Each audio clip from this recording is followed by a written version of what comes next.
আজকের Monday night রতে যেমন ছিল স্টোরি লাইন তেমন ছিল ফাইটিং এবং তার চেয়েও বেশি ছিল ড্রামা। এত গাইজ আজকের ভিডিওটা অনেক ইন্টারেস্টিং হতে চলেছে, অবশ্যই পুরো ভিডিওটা দেখবেন। আজকে মানডে নাইট রতে সিএম পাঙ্কের একটা সেগমেন্ট ছিল, সেখানে সিএম পাঙ্ক বলে আমি বিগত ব্যাশিন বার্লিনে কিন্তু ড্রু ম্যাকেন্টায়ারকে হারিয়েছি। তারপর আমি মনে করেছিলাম যে ড্রু ম্যাকেন্টায়ারের সাথে হয়তো আমার স্টোরি এখানেই শেষ। তারপরও কিছুদিন আগে ড্রু ম্যাকেন্টায়ার আমার উপর হামলা করে বসে। এছাড়াও যে হেল ইন দ্য সেল ম্যাচের কথা বলা হচ্ছে, এই ম্যাচের মধ্যে কিন্তু আমি ড্রু ম্যাকেন্টায়ারের থেকেও বেশি অভিজ্ঞ।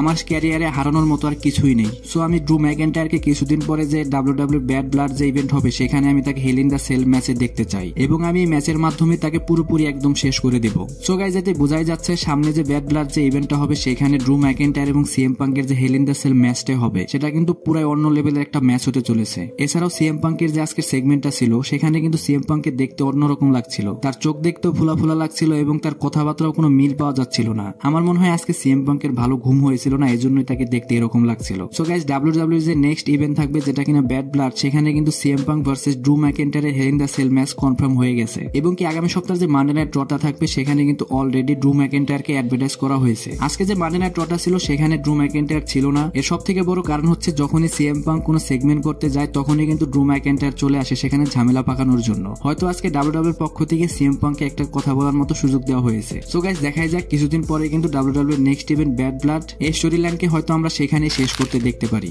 এছাড়াও আজকে মানডে নাইট রতে বিগ ব্রনসন রিড এবং আমাদের ব্রন স্ট্রোম্যানের একটা মুখোমুখি লড়াই হয়েছে। এটা কোনো ম্যাচই ছিল না, তারপরেও যে টানটান উত্তেজনা ছিল এখানে সেটা দেখার মতো ছিল। কি ছিল না এখানে, রিং ভাঙা থেকে শুরু করে সে ব্যাকস্টেজে যে সমস্ত জিনিস ভাঙচুর করার মতো জিনিসও এখানে ছিল। সো গাইজ আমরা যদি ফিউচারে এই দুজনের ম্যাচ দেখতে পাই তাহলে কেমন হবে অবশ্যই কমেন্ট করে জানান। নেক্সট কথা বলবো জে ওসো এবং ব্রন ব্রেকারকে নিয়ে। আজকের মানডে নাইট রর মাঝখানে কিন্তু জে ওসোর একটা সেগমেন্ট ছিল। যখনই জে ওসো তার সম্পর্কে কিছু বলতে থাকে তখনই মাঝখান থেকে এন্ট্রি হয় ব্রন ব্রেকারের। আর ব্রন ব্রেকার এসে জে ওসোকে বলতে থাকে তুমি 14 বছর ধরে ডাব্লিউডাব্লিউ কোম্পানিতে রয়েছো এবং তুমি 14 বছরে যা করেছো আমি মাত্র 6 মাসে তার থেকে বেশি করে দেখিয়েছি। আর এই কথাটা শুনে জে ওসো অনেকটা রেগে যায় এবং ব্রন ব্রেকারের উদ্দেশ্যে বলে তুমি এত কিছু করেছো তারপরেও কেন তোমার এনএফএল ক্যারিয়ার একদম শেষ হয়ে গেছে। এই কথা শোনার পরই ব্রন ব্রেকার জে ওসোকে একটা পাঞ্চ করে বসে এবং তারপরে জে ওসোকে একটা স্পেয়ার মারার জন্য যায়। কিন্তু এটা ভুললেও চলবে না, জে ওসোর কাছেও কিন্তু স্পেয়ার মুভ আছে। উল্টো জে ওসোই ব্রন ব্রেকারকে স্পেয়ার মেরে রিং থেকে তাড়িয়ে দেয়। সো গাইস অফিশিয়ালি কিন্তু আগামী সপ্তাহে যে মানডে নাইট রটা থাকবে সেখানে কিন্তু জে ওসো এবং ব্রন ব্রেকারের ইন্টারকন্টিনেন্টাল চ্যাম্পিয়নশিপ ম্যাচ আমরা দেখতে পাবো। এখন গাইস আপনি কি মনে করেন এখানে কে জিততে চলেছে অবশ্যই কমেন্ট করে জানান।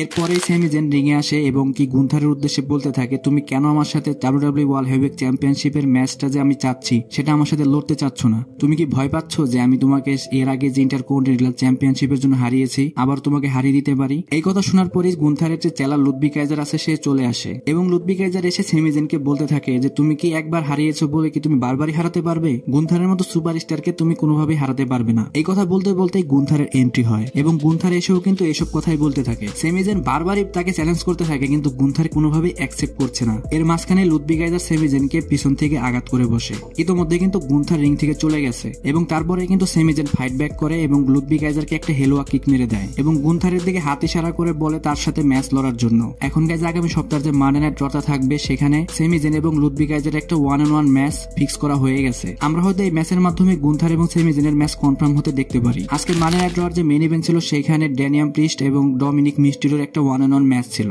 এই ম্যাচটা একটা সাধারণ ম্যাচ ছিল যেখানে কিনা অনেক ইন্টারফারেন্স ছিল জাজমেন্ট ডে এবং কেরিয়া রিপ্লির পক্ষ থেকে এবং লাস্টে ড্যানিয়াম প্রিস্ট এই ম্যাচটা জিতে যায়। যখনই ড্যানিয়াম প্রিস্ট এই ম্যাচটা জিতে যায় তখন জাজমেন্টের সমস্ত মেম্বাররা এসে তাদের আক্রমণ করে বসে এবং রিয়া রিপ্লি এবং ড্যানিয়াম প্রিস্টকে একদম ডিস্ট্রয় করে দেয়। ড্যানিয়াম প্রিস্ট এবং রিয়া রিপ্লিকে হেল্প করার জন্য কিন্তু জে ওসো চলে আসে কিন্তু জে ওসো হেল্প করার আগে ব্রন ব্রেকার তাকে একটা স্পেয়ার মেরে দেয়। সো গাইস আজকের ভিডিও এই পর্যন্তই। রেসলিং সম্পর্কে সমস্ত নিউজ এবং আপডেট জানার জন্য আমার চ্যানেলের পাশেই থাকবেন। ধন্যবাদ।